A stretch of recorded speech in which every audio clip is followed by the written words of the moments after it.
Alright, so today we're going to be reacting to some SCPs. First one being SCP-3999. I'm the center of everything that happens to me. As always, I'm going to be leaving the link to the original video and channel down in the description below, so go to make sure that you check them out. This has been on my list for quite some time, and I'm finally starting to really make some headway on that list, just because I realized that I've written some a couple, 3 or 4 times repeating, so the list is getting a little smaller, and that's a lot better because now it means I can get to the videos a lot faster. And depending on how things go, I'm able to actually maybe put 2 or 3 videos a day. Not a whole lot to maybe like overwhelm you as far as like your feed goes, but just so you kind of have a little bit, like say around an hour, right? That you just want to chill, have some background, or what have you. But in any case, let's go ahead and get right into the video. SCP-3999. I am at the center of everything that happens to me. It's sometimes said that perception is reality, and for our typical existence, that might often be the case.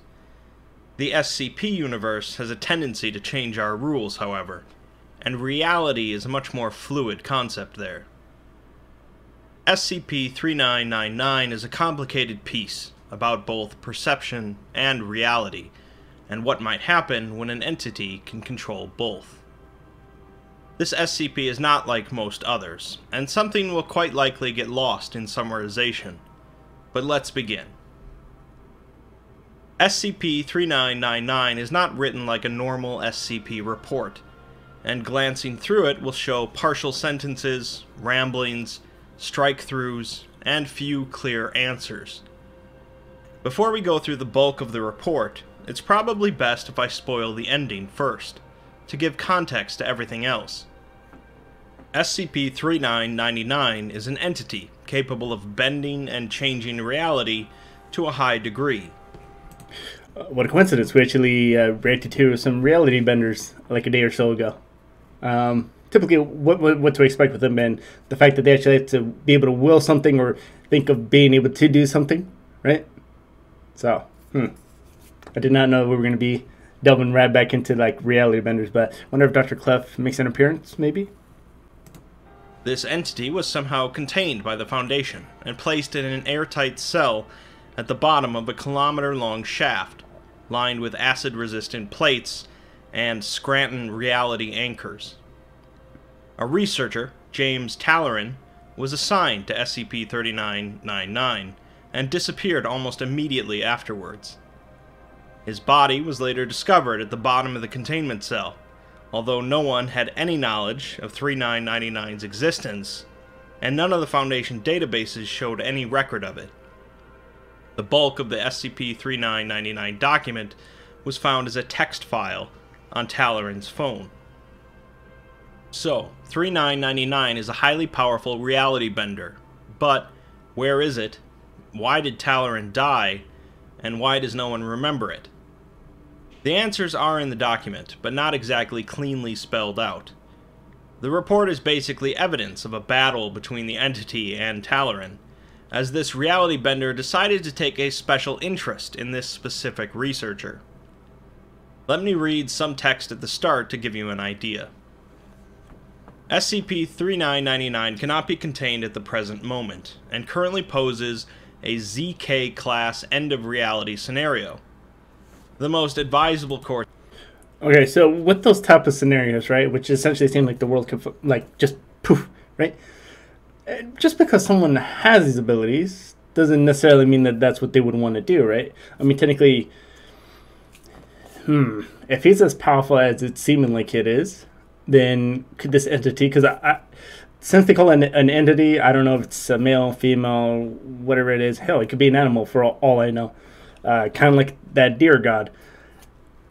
I wonder if they ever try, like reality benders ever have enough to like maybe go in different dimensions, create another planet, or I don't know, just kind of what the strongest reality bending thing has been, or that one has done, right?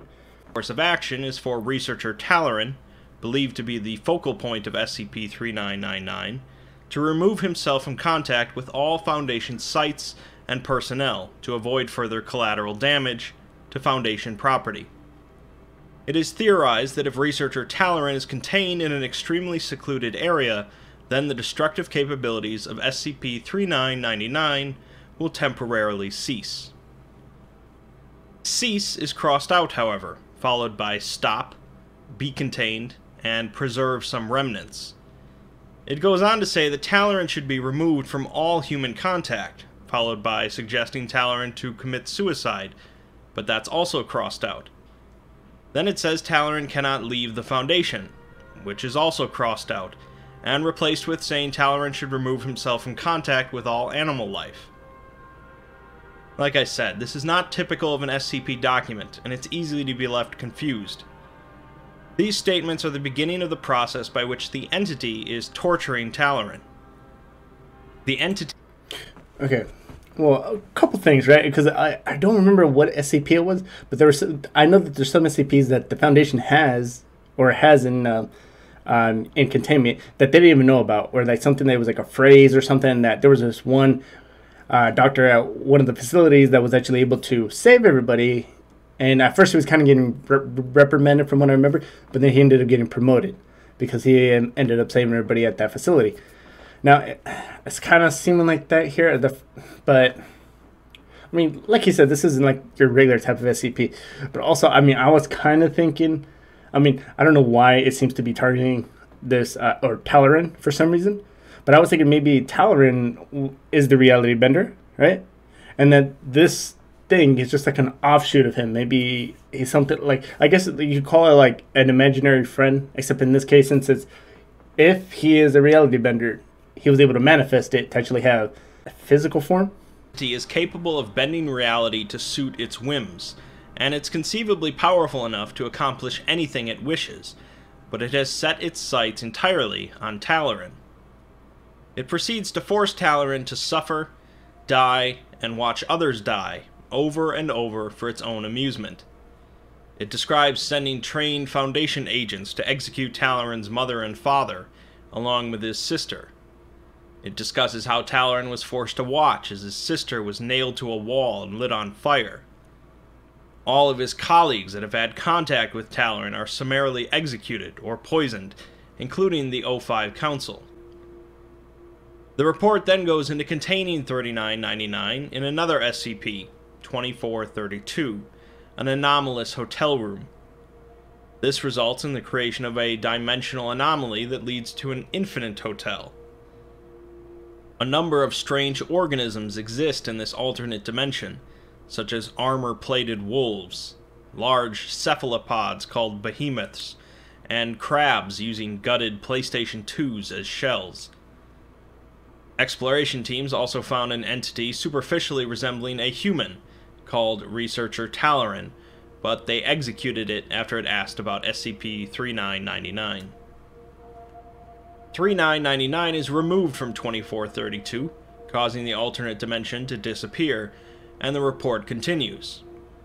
It continually alternates between keeping Talaran with 3999 and keeping him away from it, and occasionally having him terminated. Talaran has an interview with the Foundation doctor, but claims that he feels like he's in a dream. He says that reality is starting to feel less real.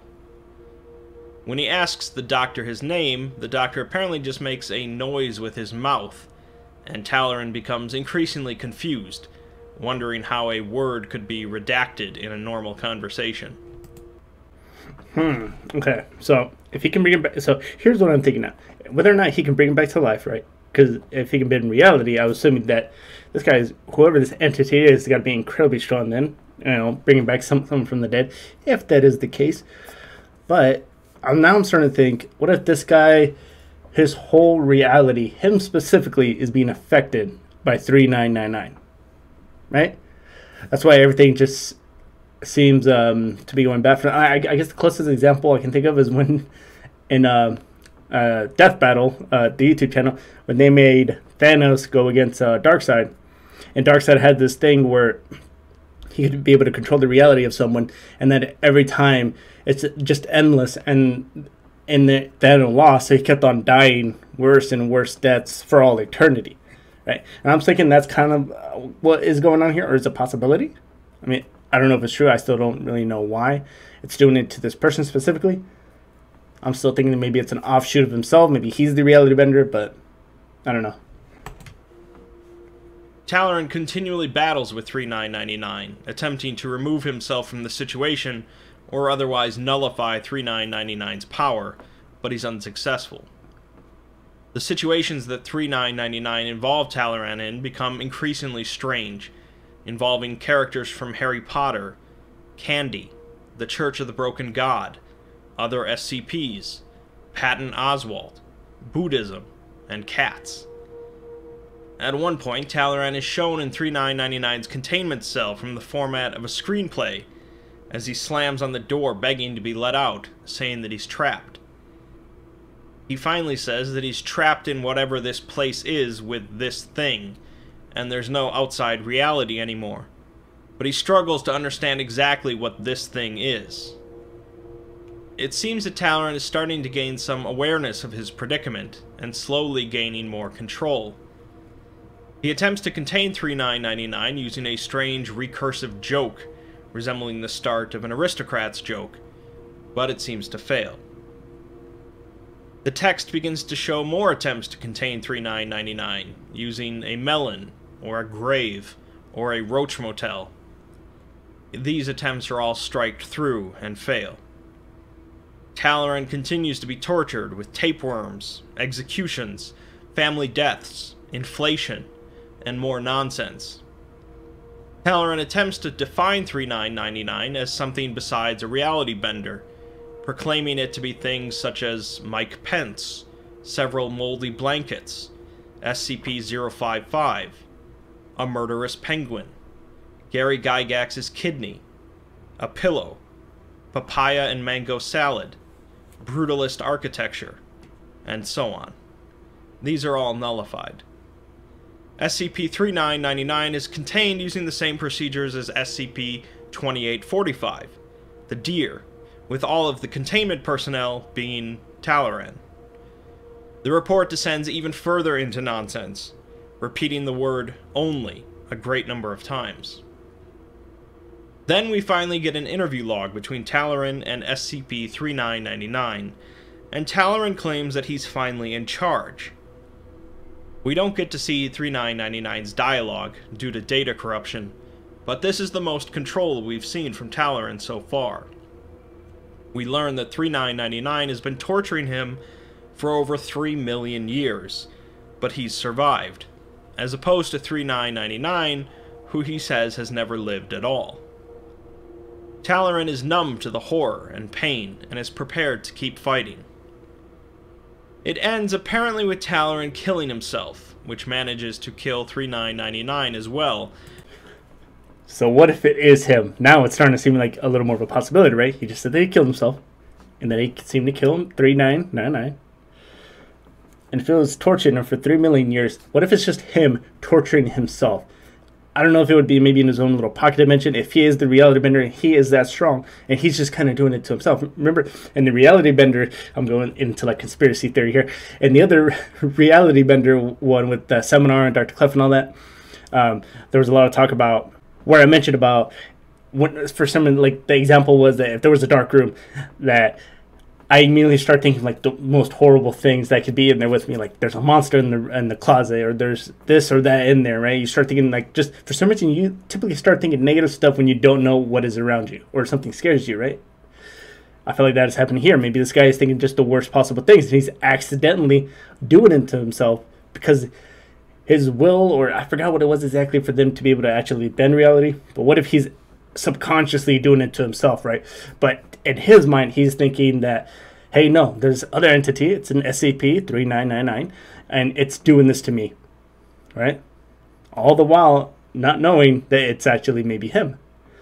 If this whole thing turned out to not be true, I'm just going to look like a crazy person, you know, going like this. And reset things back to normal. The Foundation has no idea what 3999 is or was, and no record of it exists. So, we have a powerful reality bender that took a perverse interest in a specific individual and tortured him for 3 million years before the cycle was suddenly broken. This is certainly enough for an SCP, and isn't that dissimilar to the plot of I Have No Mouth and I Must Scream. But SCP-3999 also carries another angle with it, a meta-angle. Essentially, 3999 represents the author themselves, going through the process of horror writing, subjecting characters to countless whims, but erasing them and trying something different, over and over. We get the best look at this angle in a box towards the bottom of the report, written from the author's perspective. They describe a few different SCP ideas they toyed with involving Talaran, but nothing was sticking. They couldn't get Talaran out of their heads though, spending weeks thinking about ideas, until eventually they had an incident involving sleep paralysis. They hallucinated Talaran rising up at the foot of their bed, laughing and clutching a dagger. He was joined by a multitude of other horrors that the author had been thinking about for the last year, all various SCPs. They asked the author why they spent so much time bothering with idiotic horror creations. Talaran then took the dagger and disemboweled the author, and they woke up, followed by immediately writing SCP-3999. This is meant as a swan song for the author, the last thing they write for the SCP Wiki in order to break free from an addiction, just as 3999 was addicted to torturing Talaran. I don't want to sound salty. I think my idea was a little cooler. So it turns out this is just a story, essentially, right? So none of it was really true. It was just more of a mind game from the actual author. I mean, sometimes you get it right, sometimes you get it wrong. No. Meta concepts run all the way through the report, and I'd be lying if I said I understood them all, as many are unique to the author. SCP-3999 is undoubtedly a unique SCP, both in concept and form, and it has its share of both fans and detractors. There is an argument that it's less of an SCP and more of a tale, but its rating on the site speaks for itself either way. Lord Stonefish certainly poured themselves into this work, to a far greater degree than most SCP authors, and that seems to have worked out, at least as far as popularity is concerned.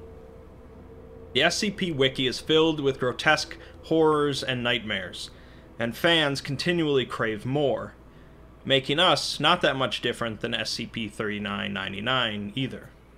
Alright, so let's go ahead and talk about that for a minute. Definitely wasn't what I was expecting. I didn't expect it to go that meta as far as like with the story and the author, and the same meaning that it's kind of supposed to be like us, right? Like, you know, I mean, how being like kind of obsessed with like SCP type content. And then I never really thought, like, I mean, like how I kind of made the connection with the Death Battle and the Thanos and Darkseid, reliving just reality over and over and over and dying and every time. I never really thought, like, you know, if somebody was writing it and every time you write something, you're like, oh, maybe it's not that good. And then when he says, like, you're erasing it, so you're technically bringing them back to life, right? And all this person ever knows is that they're just a character in the story. So it's kind of like, I guess, like also like a Deadpool type fourth wall break, even though the character doesn't seem to know. Or maybe no, because he would have known, because when he disembowels them, right?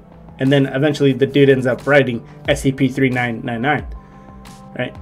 So 3 million years, although I'm assuming it's a lot different in where he is in the story, and eventually he's able to break out, kind of, essentially. And then just to end it off with, I didn't have a whole lot to say. I actually was able to say a lot more during the actual video than I thought I was going to be able to do, which is pretty good. But, you know, hey, I was wrong in my little theory, what I was thinking was going to happen. But that's good, though, because then it really shows you, like, how it's really hard to try to predict what's going to happen next, specifically with SCP content.